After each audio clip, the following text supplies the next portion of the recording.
जय श्री झूलेलाल। सतनाम साखी। सिंधी समाचार राजस्थान में तव्हां सभिनि जो स्वागत है। दोस्तों, अॼु वापसि ॻाल्हि करूं था सांगानेर जी पंचायत जे बारे में।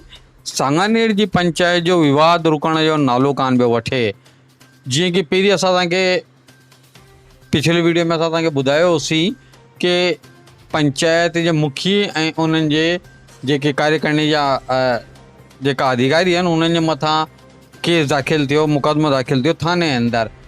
हिन दफ़ा वरी छा थियो आहे कि पंचायत जो जेको प्रेज़ेंटेटिव मुखी आहे उन अन्य माण्हुनि जे मथां जंहिं उन्हनि जे मथां मुक़दमो कयो उन्हनि जे अगेंस्ट में हिकिड़ो ॿियो मुक़दमो दाख़िल कयो आहे, ब्लैकमेलिंग ऐं जेको हिसाब न ॾियण जो इन नमूने केस लॻाया अथई। बहरहाल किथे बि इहो घमासान रुकण जो नालो कान पियो वठे, विवाद दिन ब दिन वधजंदो पियो वञे। इहो समाज लाइ, पूरे सिंधी समाज लाइ करे ॾाढी शर्म जी ॻाल्हि आहे कि पंहिंजे समाज जा सिंधी भाउर ई आपसरी में हिक ॿिए जे मथां मुक़दमा करे हिक ॿिए खे कोर्ट में पिया गिले वञनि। इहा शोभायमान ॻाल्हि कान्हे।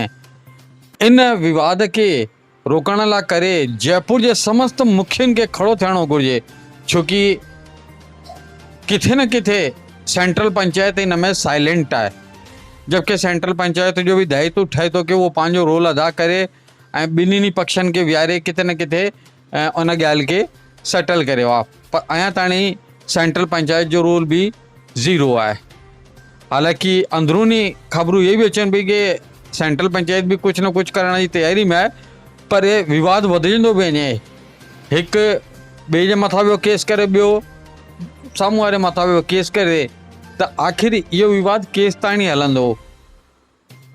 पंचायतुनि जी ॻाल्हि करूं त पंचायतनि में इहे विवाद हाणे इन लाइ करे छिड़ चुका आहिनि कि पहिरीं टाइम ते त सिंधी जेका हुआ एतिरा अवेयरनेस में कान हुआ ऐं कुझु इहो सम्झी लाहियो कि बोलोपन बि हो, केर बि मुखी ठही वेंदो हो, चंदे जो बोल वालो रहंदो हो ऐं पंहिंजी हिकिड़ियूं जेकियूं मान मर्यादा अंदरि हलंदा हुआ। पर अॼुकल्ह थोरो सो मामिलो वधिजी वियो आहे। युवा पीढ़ी अॻियां बि अचे, पढ़ियल लिखियल आहे ऐं जेंटलमैन भी आहे, त उन्हनि खे सभु क़ाइदे क़ानून पतो आहिनि कि अगरि चुनाव 2 सालनि खां पोइ न पिया थियनि त छो न पिया थियनि, इहो मुखी एतिरनि सालनि खां हिन कुर्सी ते चिपको पिया आहे त छो चिपको पिया आहे, लेखो जोखो किथे आहे ऐं संस्था जो रजिस्ट्रेशन किथे आहे। इहे सभु सवाल हाणे पंचायतुनि खां थियण शुरू थी चुका आहिनि ऐं इहे हलंदा ऐं इहे सभु ॻाल्हियूं अपडेट हर पंचायत खे रखणियूं घुरिजनि। जीअं रजिस्ट्रेशन्स आहे ऐं जेको बि चंदो कनि था उन जो लेखो जोखो ऐं ऑडिट ज़रूरु कराइणी घुरिजे पंचायत खे। बहरहाल सांगानेर जी ॻाल्हि करूं था कि सांगानेर जी पंचायत जो विवाद किथे बि रुकजण जो नालो कान पियो वठे।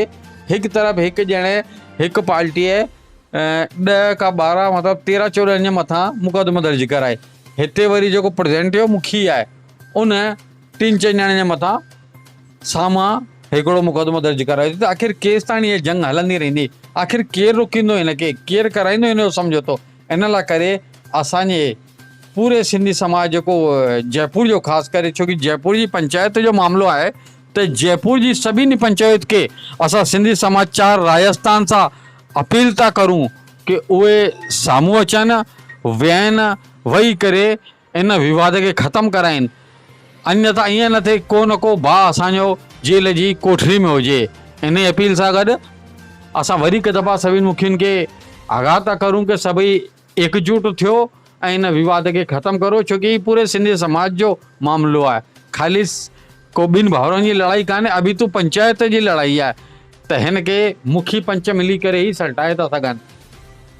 त दोस्तो, अचो गॾिजी करे हिन विवाद खे ख़तमु करो। अचो मुखी गणो अची इन विवाद खे ख़तमु करो ऐं सेंट्रल पंचायत खां बि अपील आहे कि उथे जागे ऐं इन विवाद खे ख़तमु कराए। जय श्री झूलेलाल। सतनाम साखी।